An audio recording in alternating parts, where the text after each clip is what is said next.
नाज़रीन, खबर देते चलें आपको घोटकी से। घोटकी वज़ीर आला सिंध सैयद मुराद अली शाह के हुक्म पर घोटकी में ओपन कचहरी का आगाज़। मज़ीद तफ़सीलात आपको देते चलें। ओपन कचहरी में सूबाई वज़ीर जाम खान शोरो और P M N Nida Khan Khoro की सरबराही में हुई ओपन कचहरी में revenue, police, public health department व दीगर मसाइल के अलावा ज़िला घोटकी के अवामी मसाइल सुने गए और मसाइल हल करने की खातरी कराई गई।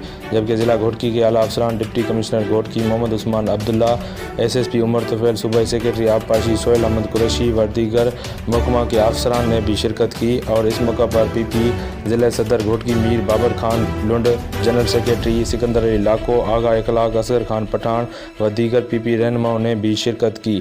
Jahangir Abro, 90 news, bureau chief, Sindh.